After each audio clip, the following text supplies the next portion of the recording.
many, but uh-oh.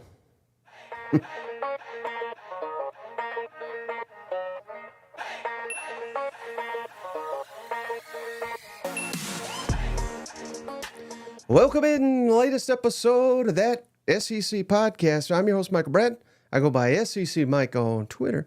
And that is Cousin Shane, the TV star who goes by Big Orange Vols on the Twitter machine. What you up to, yo Tessie Hober? Hey, buddy, what's going on? Oh, man, it feels like we're going into the weekend here, so I'll be joining you on this one. Yeah, I got my Longhorn. See, I don't hate the Longhorns. I got my Longhorn koozie right here, brother. Nice. But, yeah, I'm celebrating going into the weekend. How you doing? Yeah, me too. Obviously, if you're watching it, you're like, golly, we got one more day. Just call in.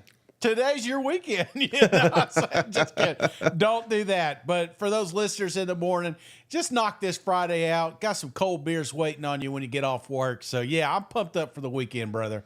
Yeah, so we got Mailbag edition. Asked for mailbag questions yesterday. Got quite a bit of questions here that I think we're going to have a good time with, Shane, and some food-related questions. I don't know who that's for, but we'll figure out a way to tackle it. You know what? I came from my burner account, you know? Yeah, this one's going to be a little bit more laid back. Obviously, we're in the off-season here, so looking forward to that. We got some reviews coming up too, Mike. Uh-oh. Haven't done that in a couple of years. Yeah, they're piling up a couple years deep. So, again, that's just our little way of saying thanks. We do appreciate each and every review. Now's a great time, if you haven't already, to review the podcast. We'll send you a beer koozie, just like this one here. We got one for all 16 SEC teams. Come on now. If you give us that 5-star review and subscribe on YouTube, that's all we ask. No, there's literally no one else, Shane, that is at our level that is giving out free merchandise like this just for supporting the show. You know what? That's it. All we want is a 5-star review, which I'm going to now start reading. So I think the more entertaining, the better. You know, I do appreciate everyone. If you just want to get on there and do a 5-star and not do any review, that's cool too. We really do appreciate it. Grab your sister's phone, your cousin's phone. You know, you got a holiday coming up. You got Mother's Day, by the way, Sunday. You know, grab your mom's phone when she's not looking. Do a quick subscription on YouTube. That's all we're asking. 5-star review, a screenshot of your YouTube subscription, and then email it to thatsecpodcast@gmail.com, and you get your own beer koozie so you can drink some cold ones with us. Yeah, they're asking if you butt dialed into the show here, Shane. So, no, you did not with the mailbag questions. But, hey, before we get to the mailbag, real quick, again, this is not a very newsworthy time of the year, Shane, but we did have some news here in the SEC, Texas, Oklahoma. That's another reason I've got the koozie out of here for them Longhorns. Come on, buddy, because, hey, Oklahoma beat out Texas. You beat out LSU. For Dominic Williams, I think is his name, the guy from TCU. And that's the guy, Brian Kelly, out here. We ain't buying players. Don't come here if you want to get paid, you son of a bitch. But so what Texas did, they turned around and said, okay, you beat us out on that guy. Well, how about Jermaine Lowell? I think I said that right, Shane. He has been committed to Oklahoma since April. This is a different defensive lineman. Flips his commitment to Texas, Shane. 6'3", 310-pound Lowell. He was at Louisville last year, 141 tackles, 25 tackles for loss, 12.5 sacks in his college career. He is now a Texas Longhorn. They have the number 4 transfer class in the country with everyone that's rated higher than them in the transfer rankings has significantly more commitments than Texas. So Texas is going for quality over quantity, but yeah. Not to be confused, this is not the same lineman that Oklahoma got from TCU, but I just love the fact that you beat out Texas for one, well, they're just going to steal one right back from you. You know what? Back and forth. This is the rivalry the SEC didn't know they needed. So I absolutely love this. I don't even think Louisville even has a roster. Anybody with a pulse up there has already transferred out, it seems. Kentucky fans are excited. Yep, no doubt. All right, Shade. So, like I said, we got some great mailbag stuff here. So let's just dive right into it, brother. And first one. Probably should have had images for this. I apologize. I don't have the images or anything. But Friend of the show. If you ain't following his show, The Cube Show, McElroy and Kubelik in the morning, also Jocks Radio. Hell of a job. SEC Network, ESPN. Everybody knows Cole Kubelik, Shane. He wants to know, when you drink your Dr. Pepper, are you eating a pickle? And I think he's talking specifically Wickles pickles, wickedly delicious there. Are you eating pickles with your Dr. Pepper? I am not. I'm trying to catch on to this vibe. You know what I'm saying? Like, I have teenage daughter, and this is like her thing. Like, there's different flavors. I've seen some nasty ones, brother. and these pickles apparently caught fire. Like, growing up, that was never a thing. In fact, I kind of didn't like them for a long time. In fact, you go to grab a bite of a burger or a Chick-fil-A sandwich, and they snuck one of them bastards in. You're just like, oh, but you still eat it because you're fat, you know? You just complain the entire time. So, no, I've not tried this combination. And am I missing out on something? I think you are, especially if we're talking Wickles Pickles, who sponsors Cole's show there. But, yeah, I mean, I'm down to try it, and I've never been a pickle guy, Shane, but you said it there. They snuck it up at Chick-fil-A. They sneak them in there, and I didn't realize, they were in there at first. But you combine hot chicken with a pickle with ranch, man. Is that it? That's one of my favorite combos in the world right there. Man, I think I'm missing out. But it's just my daughter has the nasty ones. It's like it's like sriracha pickles, and it's like, what the hell? There's no desire for that. But maybe I'm the one that's missing the boat. I think you are, Shane. I thought, you ever seen them bread and butter pickles? Like, I thought that was like fancy. I thought there was like regular dill pickle. Shit. We're live. Dill pickles. But then they rolled out with these butter ones. And I'm like, I thought that was just like a fancy version of them, but now, no, they've got like so many different types of flavors out there. Right. Well, we could talk pickles all episode, Shane. Let's move on to the next question. And speaking of Texas, this someone DM'd me this right when I put out the mailbag. They didn't want this. It wasn't their pickle, was it? No, thank God. No, it wasn't. But this comes courtesy of the Tunnel Longhorns, who is the most laughed at program in the SEC, and why is it Texas A&M? That's the question. I'm not saying it's Texas A&M, but I put this in the headline for a reason because I knew this would get the most buzz. So basically, what he's really asking: who's the most disrespected program in the SEC? And I don't think you can say Vanderbilt because that's not anymore. That's just so easy. You know what I mean? Yeah. So, as I say that to you, I know you haven't had a ton of time to sit here and think about it, but who's the first program in the SEC that pops into your head, disrespected, who gets laughed at the most out of the SEC? Well, I mean, he called it. I will tell you, when you got Milk and you got these guys doing the chants on the sideline and stuff like that, I mean, you're teeing it up pretty nice for the rest of the SEC to kind of bash you, So right. Unless you grew up in that top culture, outsiders look at that like a cult, and so Texas A&M was probably, kind of like you. Vanderbilt has, if you look historically over the years, probably has gotten made fun of the most. Right. But here lately, it's not even fun anymore. Well, I'll go a different direction because that's a fine answer, Shane. But I'm gonna go them Florida Gators with Billy Napier down there. They're just so easy to disrespect and pick apart, and Billy's gonna get fired and. My God, they're going to go 2-10. We got the shoe toss. Mm-hmm. You got Muschamp. You got players tackling each other. We got the Jim McElwain shark, humping a shark there. Fake death threats, on and on and on. That's true. But I think it's Florida right now, Shane. I really do. And I think part of that is old Steve Spurrier running rampant all the SEC, spanking everybody and talking mad game as he did it. Now I think this is just a little kind of like a payback for that era. Yeah. Well, and the Urban Meyer. I mean, there was a lot of Florida teams when they were on top of the mountain. Nobody liked them. They hated them. Everybody, if you weren't a Florida fan, you were hated. So the fact that they're just kind of down here in the depths of the SEC now, I get it. That makes perfect sense. So I like that answer. Yeah.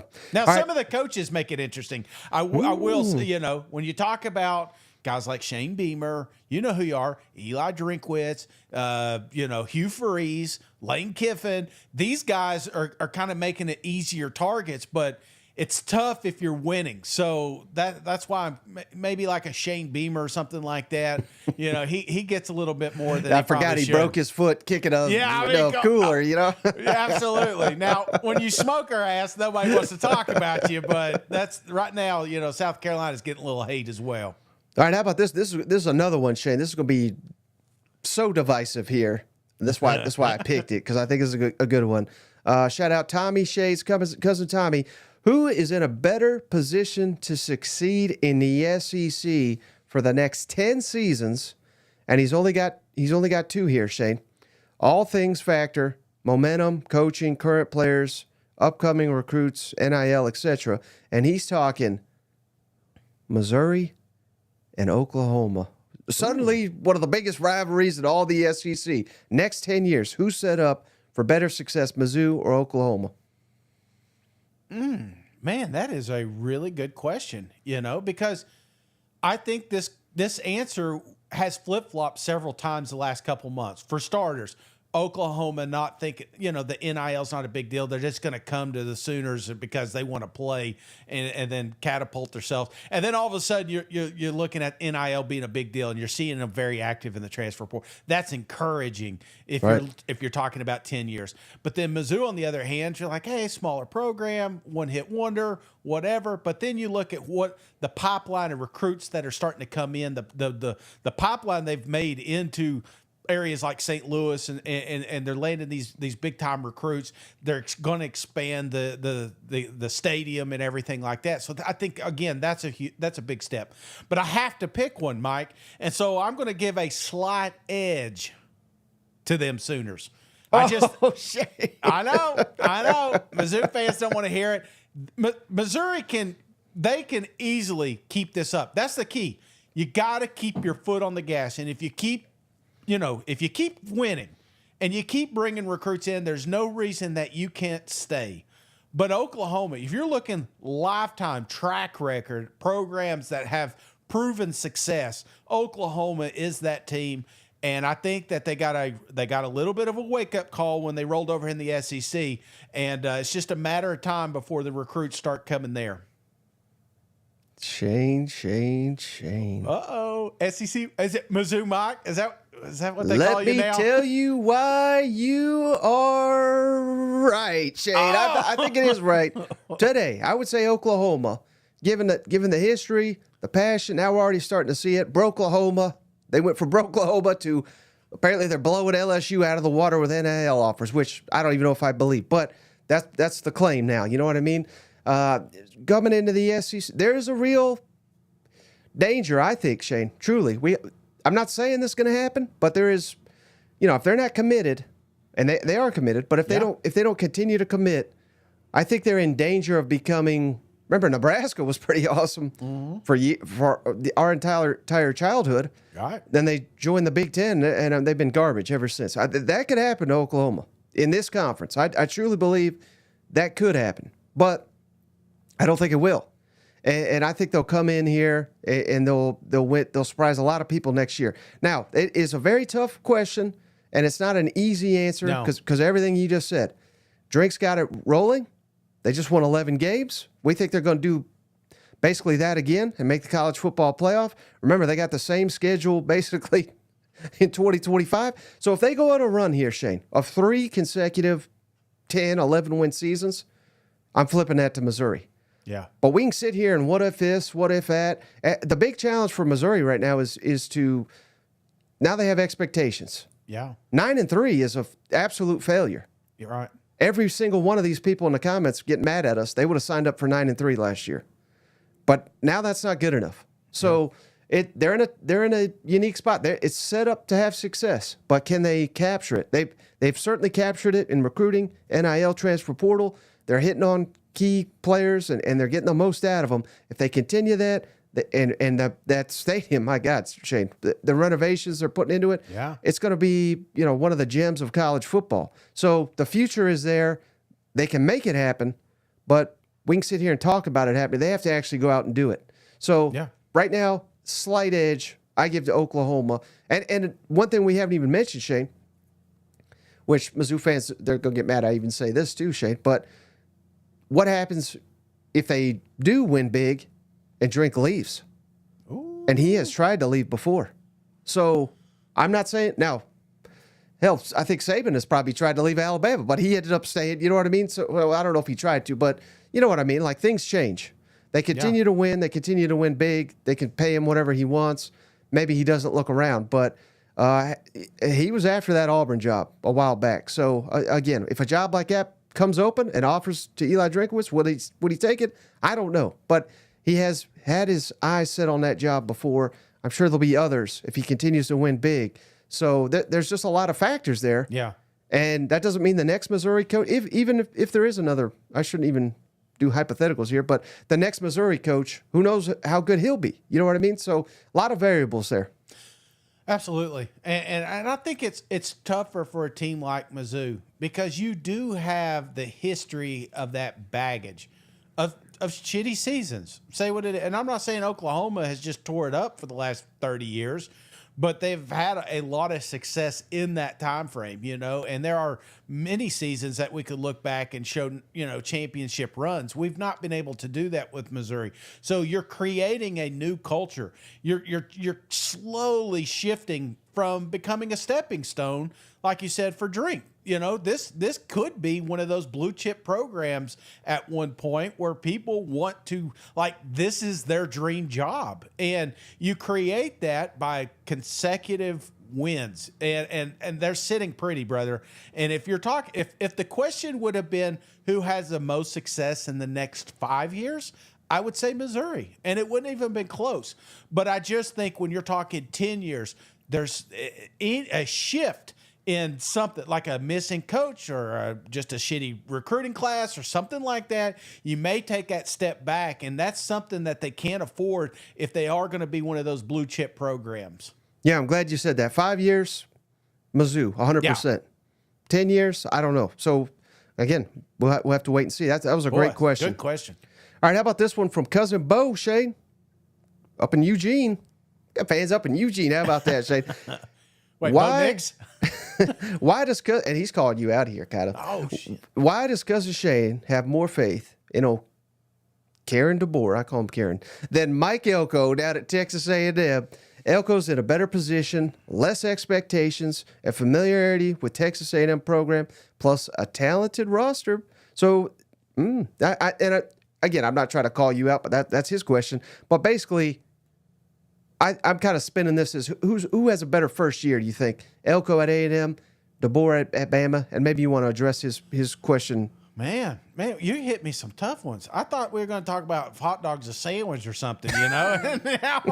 and now we're hitting these landmines. You know, I'm not saying. Well, I don't know. Maybe I am.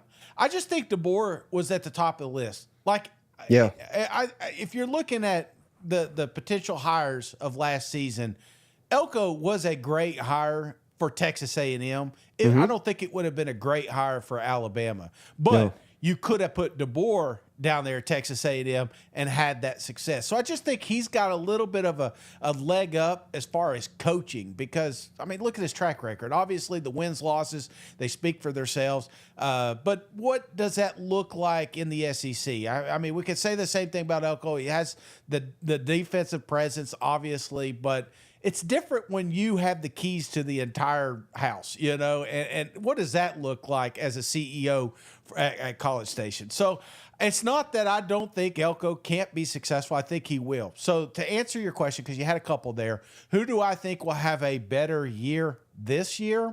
I'm going Alabama. I just like their roster better. I think that the schedule's not as daunting maybe as the Aggies coming up. I think that they have a Heisman quarterback back there. That always helps. When you've got somebody that can erase mistakes, you may make a bad call, but if you got somebody like Milroe out there that could just tuck it and get you an extra 20 yards, I mean, we saw it with LSU. So that's kind of, if I'm comparing the two programs, I'm a little bit higher on Bama, mainly because of quarterback. Yeah, and to your point, Shane, remember this is something that Billy Lucci reported, that obviously they fired Jimbo, and they had a coaching search, and DeBoer was on that list. They wanted DeBoer, but DeBoer was at Washington. He's in the middle of trying to make the college football playoff. Obviously, he did. He made the national championship game. But they knew that meant if they were serious about him, they were going to have to wait.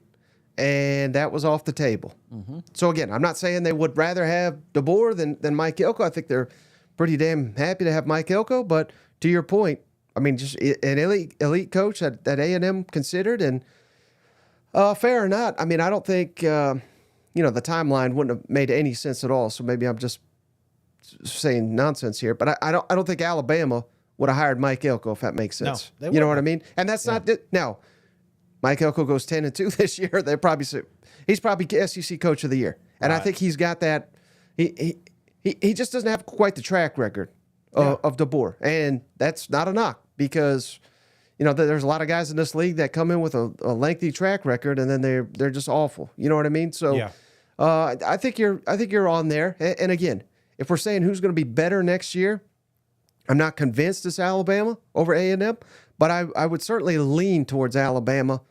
But if Texas A&M's better, it wouldn't stun me. But I wouldn't bet it. Again, you should have seen the comments on the last episode, Shane. They said, by God, do not double cousin curse the Aggies once again. So maybe it's good for them not to have all these wild expectations. I tell you, Aggies are so excited that I've gone the opposite way. So, and again, and just on the coaching side, it's like when Jimbo was fired, and any A&M fan that was putting together a short list, if you told me Mike Elko was a majority of them, I wouldn't believe you because we know there was. I mean, you saw the names floating around who made land down there in College Station. So right, and I'm not bashing Elko. He's got a lot more to prove than I think DeBoer does. Even though DeBoer is coming into it's tough following the GOAT. Right. I think the expectations, like when you're following Jimbo Fisher, which has sucked ass for so long, Elko may come out this season smelling like a rose, even though they have the same record, Right. Hey, Cousin Todd just threw us a donation, Shane. Oh. Sorry. Thank you, Cousin Todd. He wants to know, do we know the 25 SEC schedules yet? So they're going to be identical to what we have in 24. The only difference, of course, if you're playing someone at home in 24, you're playing them on the road in 2025 and vice versa. So that's what, unfortunately, they decided to do, staying with the 8-game schedule and the same damn conference schedule. It's like lazy. I made the schedule 5 minutes before getting on the pod.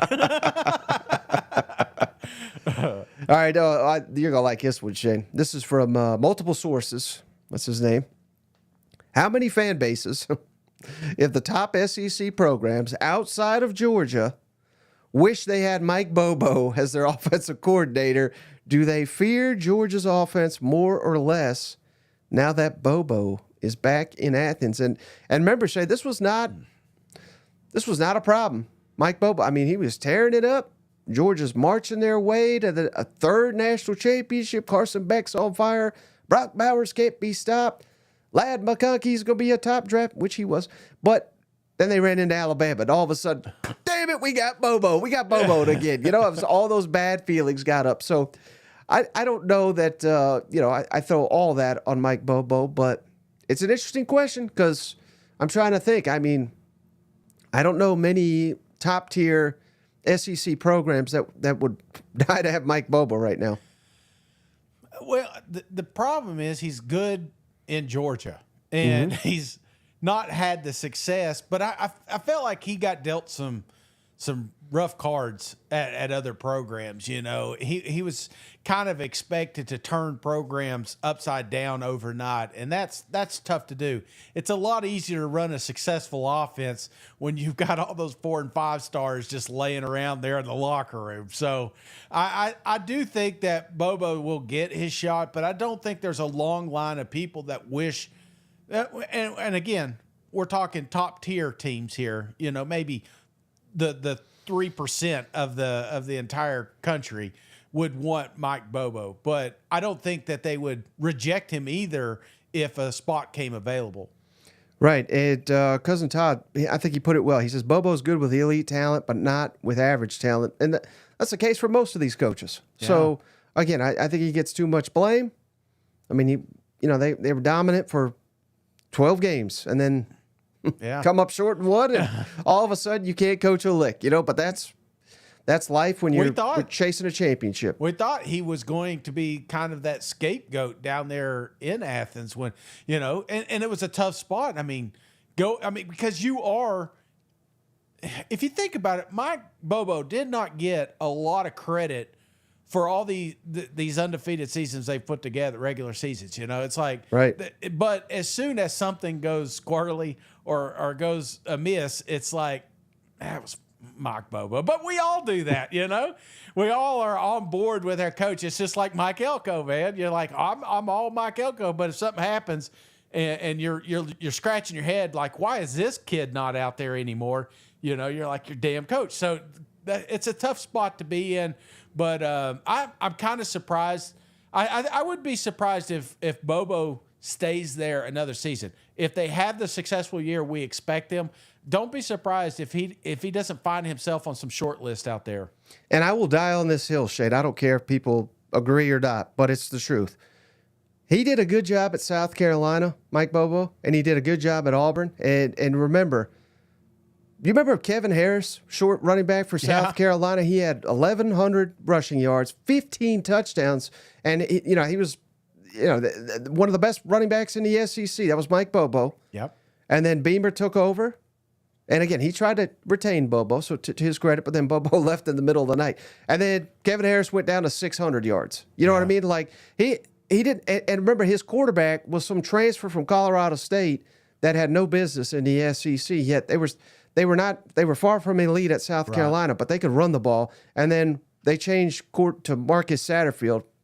Bad example, but they couldn't run a lick after that. Right. He goes down to Auburn, and again, they were not great, but they were, remember, and people forget this, again, they were in control of their destiny. Year one, Brian Harsin, going into November, they were up 28-3, I believe was the score against Mississippi, or 25-3, something like that. Mm-hmm. Bo Nix breaks his ankle, and then Derek Mason's defense literally could not stop Mississippi State the rest of the game. Mississippi State wins, and without Bo Nix, the season got derailed. So that's not on Mike Bobo either.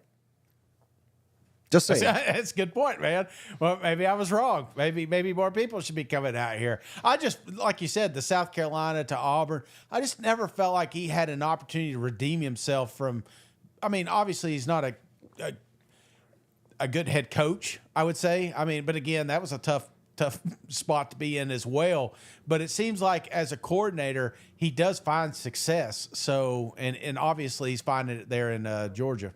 Right. And it was, again, remember, that was the game, Lane Kiffin, they scored like 60 on South Carolina. He flipped the clipboard up. That was against South Carolina. Yeah. That ain't on Mike Bobo, that Will Muschamp defense, and they fired Muschamp the next day. Hey, another donation from Cousin Joe. Appreciate you, Joe. And hey, this next question goes great with, man, it was up here. This was a good one, Shane. It was Cotton. He says, Shane, have you ever put a hot dog in a Little Debbie Ho-Ho? You are missing out. Of course not. So here's a question from Vol Tiger here. Does Shane like Texas Roadhouse, Logan's, or Lone Star better? He says he likes Logan's, based out of close to Nashville. He says, I know you've had Roadhouse. Yes. Have you had Logan's? I've had Logan's. And have you had Lone Star? Not had Lone Star. Okay, so this is a two-man race here, Shane. Yeah. What is? Tell me more about this Lone Star. Where is this a Texas thing, or I'll Google it while you tell me about Lone Star versus Logan's. I always go with Roadhouse. Sorry, it's just something about the.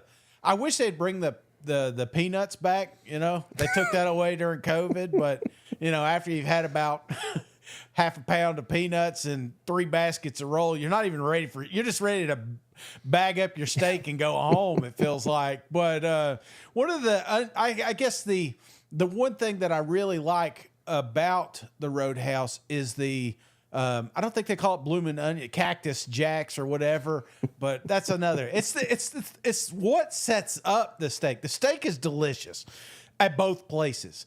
but it's the pregame. It's the appetizers that lead up to that moment. That's why I go with the Roadhouse. The only knock on Roadhouse, being a fat guy, it's the locked in the tables, the booths. Right. Once I see them bastards glued to the wall, I'm like, oh, can I get one of your handicap chairs over here? Yeah, Roadhouse not a sponsor, but we are open to you, Roadhouse. But yeah, I would certainly say Roadhouse as well. I'm not. I looked up Lone Star. It says this was weird, Shane. This is the top result. It said Lone Star shuts down restaurants, leaving a mystery. Which so I don't want to dive into a mystery here on the damn podcast, but I never had a Lone Star. Hole. We'll get on the case later, but I'm with you. Texas Roadhouse is where it's at. Would you? Okay, so we've not done Lone Star, but you've done Outback. What would you? Where would you put Outback in that if you're just power ranking there? Oh, it's been a while, but I can always go for Outback. I think Outback would top my list of those. The bread's good. I like the Roadhouse bread just a little bit more, but I like a good Outback. I'm not an Aussie, but I like their beers. I like they got a lot of good stuff going on there. Yeah. All right. How about this one from Cousin Shrey, Shane? Big fan of the show. Question for Cousin. They're all for you, buddy. What are the staple games that you played growing up, outside and inside, and what are your staple snacks and treats you enjoy? I think they're, be careful what you wish for, Shane, because they might start bailing them to you here. Yeah, that's a long list on the snack side, but games play it, growing up, we had video games, but, outside was what we did. We were in a cool little neighborhood. Everybody's about the same age, all the boys and stuff. So, we had a little bike gang and stuff like that. But one of the games that really stood out, it's dangerous, and I don't recommend it for any kid listening, but there was this game, the Holtz. I don't know if they even listening, but I'm going to tell you it anyway. They called it Fireball, and, I mean, it was pretty ghetto. What it was is you took a tennis ball, you rolled, got one of them margarine things, and you put a little bit of kerosene in there, and you roll that tennis ball around, and you'd light the bastard. And then it would bounce back. It was your job to hit it back to each other, I know it was stupid, and I don't know who came up with it. Maybe they just did it when I was around, but Fireball was one of the ones that stood out. But most of it was basketball or football related. Me and my brother, we were creative, and a lot of the neighborhood guys, we had this big ditch, and, it was king of the mountain, your job is just to stay at the top. Or you'd have the I don't know what they call it now, but they used to call it smear something. And whoever had I was hoping you didn't say it because I remember that game. Yeah, that was like a popular one. And every single game ended when my brother started crying. So we may go for 30 minutes, we may go for 3 hours, but you knew at some point the Flying Hawaiian was going to get a hit he couldn't handle, and then my mom's coming out breaking up everything. Yeah, and I know this is slightly different, a little bit older, but I do remember somebody had some paintball guns. Yeah. And for some reason, it was dark out. Well, I'll give him that. But your brother, we were looking for something to shoot, and he's like, "I'm fast enough. You'll never hit me." And we were like, well, I mean, it didn't even take any convincing. He started running. He just got lit up. He had no shot against those paintball guns. Well, we would do firecracker war too, so we had those little M80s and Roman candles and stuff like that. We'd wait till night and we'd play. So, I mean, we were, that's what's so sad about this generation. I love my girls. I call it the TikTok generation. It's like you were forced to be creative when I was younger. You just didn't play. And I feel like some of that got taken away. These memories, scars. I mean, plenty of scars from them damn games. But we had a blast doing it. Hey, PJ just gave us 10. Appreciate you, thank you, cousin PJ. And then cousin Joe, he says, "Quit making fun of Shade of these little Debbie's. People are teasing Shade with the little Shade is on a diet. I will let you guys know." Yeah, I'm getting ready. I'm getting ready. Thank you, cuz, for the donations. And I'm trying to keep it. I'm keeping it simple, man. Under 3,000 calories. I'm trying to walk 30 minutes a day. That's it. And I really effed up yesterday. And accountability was with Mike. I sent him my calorie breakdown. I sent him a thing that said 1,000,000 calories, but I did get 46 minutes of exercise. Yeah, it definitely snowballed. But I have no. That's the cool thing about the calorie count for me. It's like I'm not canceling anything out. And I know I'm not supposed to eat Little Debbie's, but if I got a few extra calories and I want a cold beer or a Swiss cake roll, by God, I'm going to have it. You got to live, brother. Yeah. Well, until you don't. All right, how about this question? I swear I didn't write this one, Shade. From cousin Giovanni, will Hugh Freeze be on the hot seat? Yeah. If he doesn't win the Iron Bowl? Uh-oh. Now, I'll answer this one, and you give me your thoughts. Even though I've been kind of calling out Hugh Freeze and everything, but losing at Alabama on the road, no, I don't think that puts Hugh on the hot seat. But again, depending on the record at that point in time, if they start 4-0, which I think is very, very likely, let's say get upset at home against Arkansas. I mean, if they now let's say they go 4-0, but let's say they drop the next three: Oklahoma, Georgia. Well, Oklahoma is at home, but then at Georgia, at Mizzou. If you lose those, and then you turn around, let's say you win the next three at Kentucky, Vandy at home, ULM at home. Give me a break, but you lose to A&M at home, first year Mike Elko, and you lose at Alabama, first year Kalen DeBoer. You're in year 2. You should be improved. I may be putting Hugh Freeze on the hot seat if we're 7-5. Yeah. So it's just the question was if he doesn't win the Iron Bowl, would be on the hot seat. Well, I don't think so. The Iron Bowl, right? Not right now. But I think the more intriguing question, because I don't think Hugh Freeze is on the hot seat at all, and I think it would take a lot to just put him on there. So you think 7-5 with some of those questionable losses would put him on the hot seat, or do you think that? I'm thinking like 6-6 is kind of that line that if you go below that, obviously you don't hit a bowl. Even if you just barely make a bowl game, I think that may put you on the hot seat if you lose to a Kentucky, or if you lose to obviously Vanderbilt. What was that other? There was one other. I mean, one if they lose to Oklahoma, Georgia, Mizzou, Texas A&M, Alabama. I mean, again, I'm not firing the guy, but what in the hell are we celebrating? We beat Arkansas. We beat Kentucky. Yeah. I mean, this is Auburn. We're supposed to be playoff contenders. And again, I know it's not automatic. Took over a tough situation, but again, when you make these statements, Peyton Thorne, I'm sticking with Thorne. If Thorne is awful, that's all to Hugh Freeze. Right. No excuses. You know, he's been there for 2 years, and what happened? Hendon Hooker, 2 years at Tennessee. He should have won the damn Heisman. You know, I mean, look at Lane Kiffin, year 2. They won 10 games, and Matt Corral is one of the best quarterbacks in the. That's who Hugh Freeze is supposed to be. Yeah. If we're beating Arkansas and Kentucky, yeah, your ass on the hot seat. Do you feel like this is one of those, maybe not so much the program, but kind of the situation that you kind of just let this thing work out? You know, you see Billy down here in Florida. It feels like he's got a long runway. We've seen Jimbo Fisher. I know these are terrible examples right now, but again, they're giving them opportunities. Sam Pittman in Arkansas to kind of build this thing, become something. You know, I'm not knocking Hugh Freeze. He was a name that popped up a lot of times, but he was damaged goods. And there was a reason that was the coach that came down to Auburn and not somebody like a Kalen DeBoer or whatever. So right. do you feel like when you like kind of made that bed that you're like, hey, we're going to give this guy some time because we know how good he can be? No, because I don't know that what do we know that he can be? I mean, he was good at Liberty. I know. He's had success. I mean, he's had proven success. He's had proven success there in Ole Miss. He can show that he can recruit. Well, they were cheating too, remember? We're all cheating these days, Mike, you know. And he was losing to Vandy and he was losing to Memphis. I mean, I know. Okay, so you think there's a real shot going into year 3 he's going to be on the hot seat if he doesn't meet expectations this year?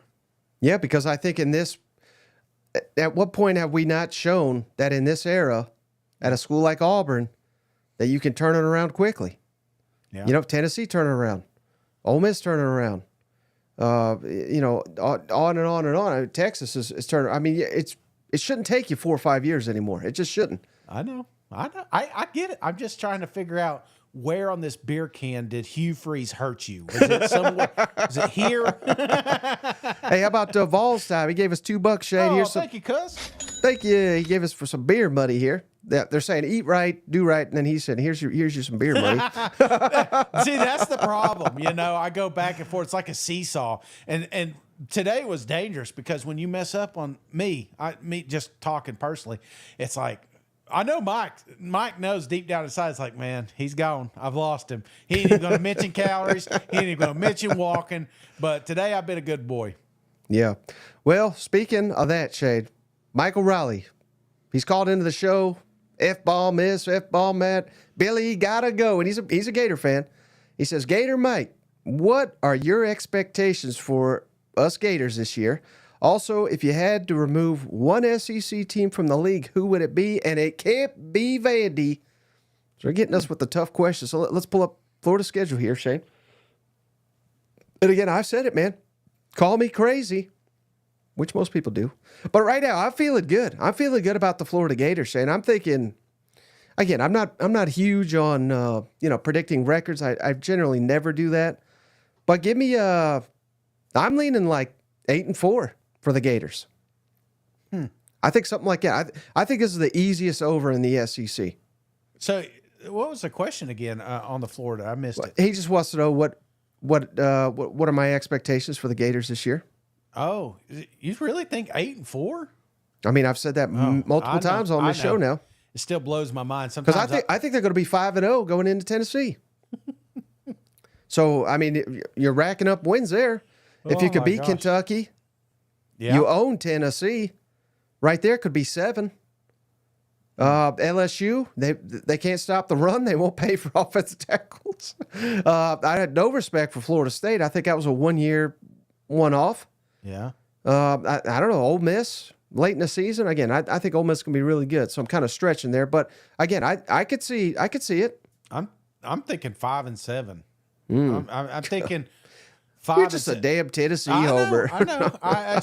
I think between Miami and A&M, they'll lose one of those.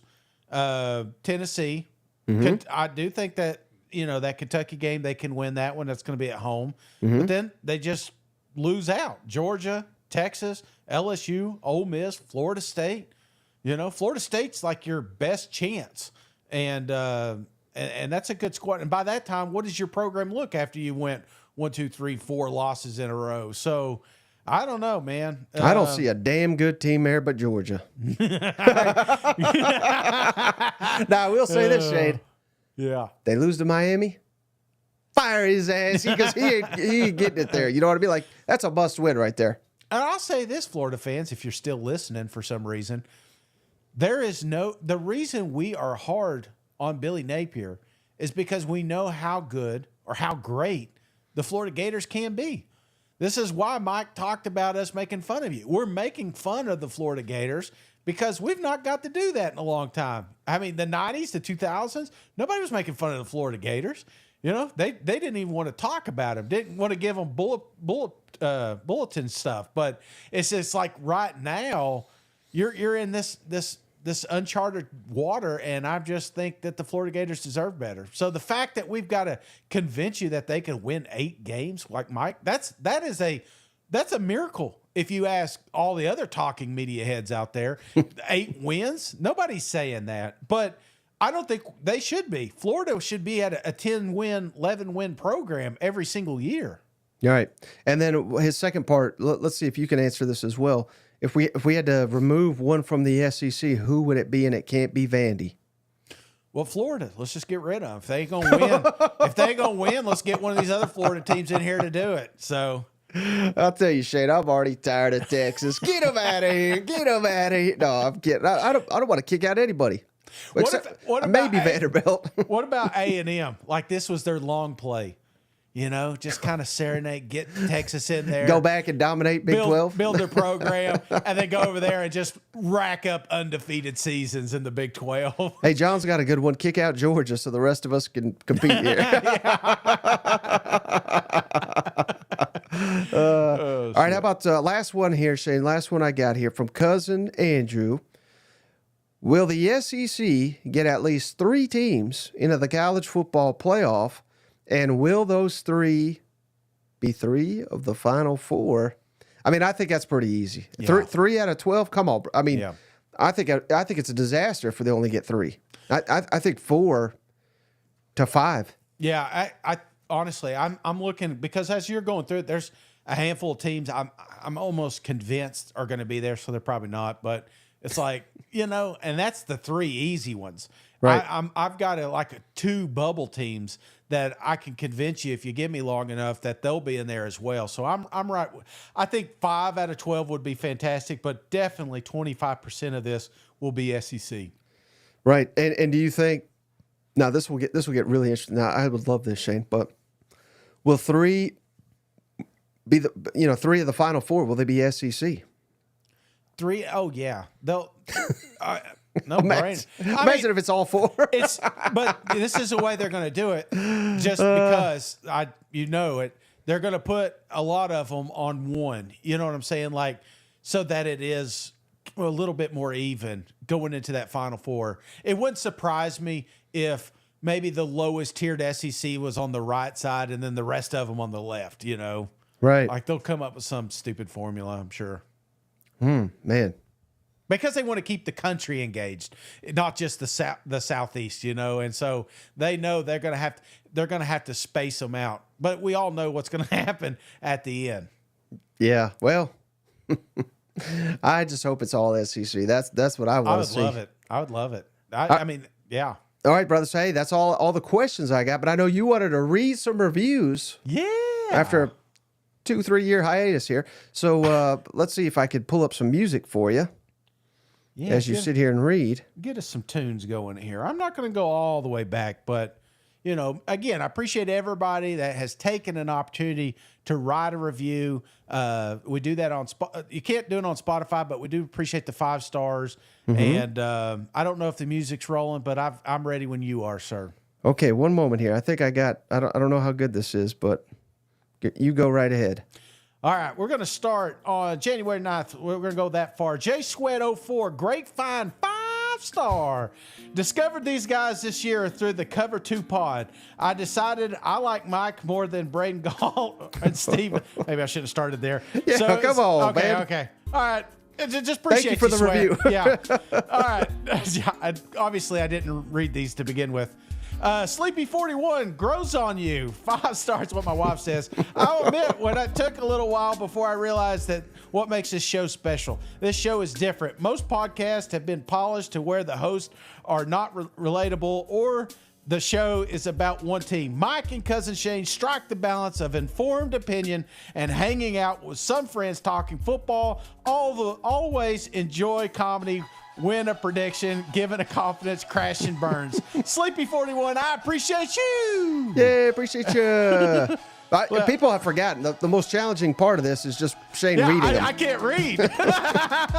All right. Oh, a little more upbeat music. Thank you, sir. This one comes from Fat Wolverine 73. Awesome name. Great show. 5-star. Great show to listen to, even though they're balls. Hey, Clark wants to know, where can they leave a review with it? He's reading these off the Apple app here. So yes. Again, just Apple Podcast, 5-star review. I don't care what you write. If you give us a 5-star review, Shane will read it on the air here. Absolutely. Including Ryan Reed 5-star review, 5-star. This is a great podcast. Go Vols. Thank you, Cousin Ryan. Thank you, brother. This one comes all the way from Illinois Traveler 5. Killer State, been there once. Oh, Toad Roads up there in Rockford. Love the podcast. 5-star. Great conversations, great guests, and goo information on so many topics. Thank you, IL Traveler. Appreciate you, brother. This one comes from C-Stat Aggies. Awesome podcast. 5-star. Love the show. I love the way y'all critique every team as you're a part of the fan base. Jimbo finally gone. Better times ahead for us Aggies. Gig 'em. C-Stat, thank you, cuz. Appreciate you. Cousin Joe's got a great question. Any of these guys reviewing, are they even listening anymore? No, not when the Aggie one hit, you know. Speaking of ones that probably left, Jay Love Gator. Great show for SEC football fans. I started listening to this podcast about 7 months ago, and I'm hooked. Great commentary from both hosts of the SEC without too much Tennessee bias, which is tough to do. The podcast helps me stay to speed on SEC football, even in the offseason, with some good laughs as well. Good show, good guys. Go Gators. Jay Love, I appreciate you. Shane, you just lost him, but I'm trying to win him back there. He's a Gator. Yeah, 8-4. Come on now. All right, this one comes from JK Save. Best podcast, 5-star. Great show. Love how they don't hide the Tennessee homerism, but also are reasonable enough to give other teams credit. Plus, I made a ton of money last year fading Shane's locks, you bastard. Jay Save, I appreciate you. Appreciate you, brother. Steve, Tiger fan, 5-star. The best SEC show. By far the best SEC show out there. They cover all 16 teams, and they have great guests join the show on a regular basis. Cousin Steve, I appreciate you. Appreciate you. SEC she is what you said there. Yeah, I'm sorry. Yeah, you know, we're at that point, Mike. Taylor Sandusky, good Sandusky, give it a try. You won't be disappointed. 5-star. Cousin Shane and Mike are my go-to for SEC news. I listen to every show. Well, Taylor, I appreciate you. Yeah, appreciate you, brother. This one comes from Elko. This one's down to earth and relatable. 5-star. Been listening to Mike and Cousin Shane for about a year now. Love the show's comfortable nature and insights Mike gives about every team. Cousin Shane, my brother, you are a rock star. We love you down here in San Marcos, Texas. Don't forget to drink your alcohol. Gig 'em. Well, alcohol, I appreciate you. Yeah, appreciate you. I don't know where San Marcos is, but I think that's a pizza place, and I'm all in on it. I don't know if that's a pizza place, but I'll go. All right, 2 more. This one comes from Fronts. Holy crow. Front seat pooper. Killer name. That's got to be Ollie. Heartbroken shoes. 5-star. One time I was down in the eastern part of Kentucky, and I was on this amazing trip of my life with my dad, and everything happened so quick. It's insane. So I went and visited my family in eastern Kentucky, and what happened next is crazy. I ended up with stinky shoes from my Aunt Rita's house. I got no clue how that happened, but I'm pretty sure that dog did something to my shoes. But either way, great podcast. Keep up the good work. From your good friend, Clay Rowe, son of Ollie Rowe. I appreciate you. Yeah, appreciate you. Hey, hit that donation button. Cousin Rick just gave us $20. Oh, thank you, cuz. Thank you, Cousin Rick. Last but not least, I've got Cockiest One 2001. Appreciate you. Oh, this is good. Marler, it is time to retire the dish TV. 5-star. Seriously, bro, Cousin Mike is going to add special dial-up sound effects every time he gets on the show. It keeps up. There are these things called fiber and streaming. You would love them. Love you, bro. Well, Cockiest 2001, I appreciate you, and I appreciate all the cousins that took time to leave those 5-star reviews. They really do help us out. Absolutely. Well, that's going to do it for this week's episode, or this week's shows. We got another in-studio show coming Saturday, so be on the lookout for that. But until then, we will catch you on the next one. All right, see you guys. Go Vols.